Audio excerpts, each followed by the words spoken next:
gudoomiyaha xisbiga cadaaladda iyo daryeelka Ucid ee gobolka Togdheer Saacad Cabdi Boos oo maanta waraysi gaar ah telefishinka Karsan ku siinayo hotel Nasteexo ee magaalada Burco ayaa ugu horeyntii ka hadlay habsami u socodka qaadashada kaadhka codbixinta oo wajigii labaad ka bilaabmay gobolka Togdheer. Santa kaga mahadnaqaya waraysigaagan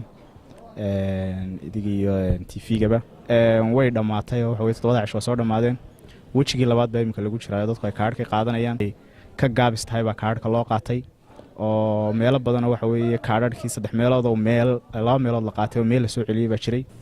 arintaasna waxa u sabab baan filayaa in hoos u dhacaasi imaado kulli xagga wacyigelinta oo hoos u dhacday hooseysay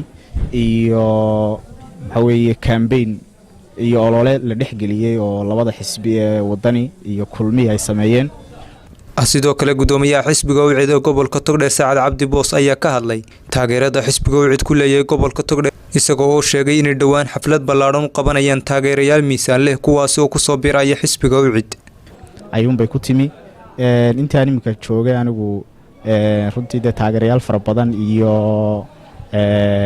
taageero fara badan oo gobolka ka helay xisbigu baan ayaa muuqatay waxa weeye in dad badan ay ku soo biirayaan oo markasta waxa weeye oo gudoomiyuhu inoo yimaado waxa weeye arkaysan xaflad badan oo laga qayb galayo waxa weeye markaan ay noo qorsheysay waxa weeye taageerayaal fara badan oo ilaa iyo dhowr qaybood oo aan doonayno inaan xisbiga ku soo dhaweyno oo noo diyaarsan baa iyaguna jira marka xisbiga taageeradiisu inay kor u sii kacdo mooyaane hoos u dhac kuma jiro gudoomiye waxa jirta lama xisbiga 3 xisbi qaran ka jira gobolka xafiisyadu waa la balaariyo sida goobaha codka lagu tumayo ayaa badiba xafiisyada lagu baahiyay xisbiga Ucidna sidaan ka warqabo kulay waxa uu ku kooban yahay xarunta weyn ee xisbiga Ucid ee gobolka Togdheer maxaa sababay in la balaarin waayo goobihii codka laga doonayay in xafiisyo looga furwaayay bulshada waa su'aal aad iyo aad muhiim ah hadii loo baahdo in waqti dheer la sharxaan waqti badan qaadanaysa laakiin uu ku soo gaabinayaa waxaan kugu soo koobayaa oo kaliya in waxa weeye xisbiyadii qaranku ay waxa weeye xafiisyo badan furaan oo waxa weeye ay si aad iyo aad u ololeeyaan waxa weeye waa wax arrin sharci darro ah waa arrin aan loo baahnayn waxa weeye waliba xaaladda gobolku maanta ka taagan yahay xafiisyo cusub maalin walba olole la wado oo dadka marba dhaca loo duubo marba meel la tubo oo marba ilaa xafiis baalkan xadhiga laga jaraya waa arrin sharci darro ah xisbiga Ucid mar walba wuxuu dhowrayaa qaanuunka iyo sharciga dalka u yaala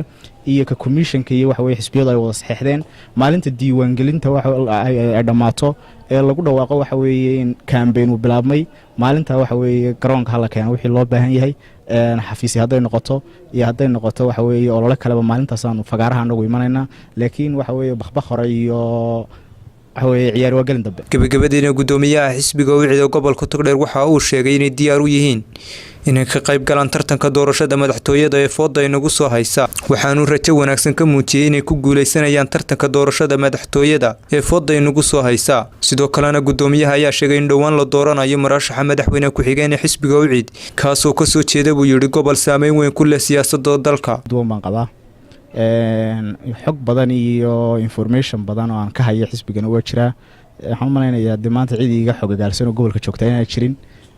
xisbiga Ucid diyaar buu yahay waxa weeye inuu galo waxaan waliba aaminsanahay xisbiyo maanta isu haysta waxa weeye inay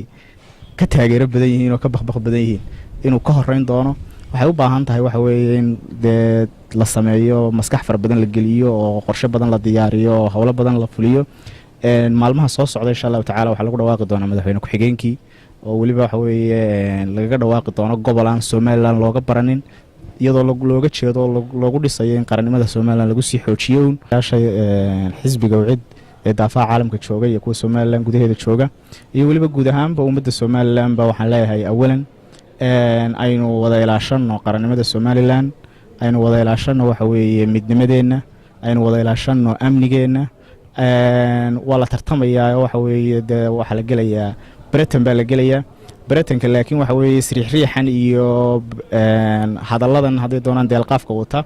ee xisbiyada iyo ragga tartamaya isku weydaarsanayaan waxa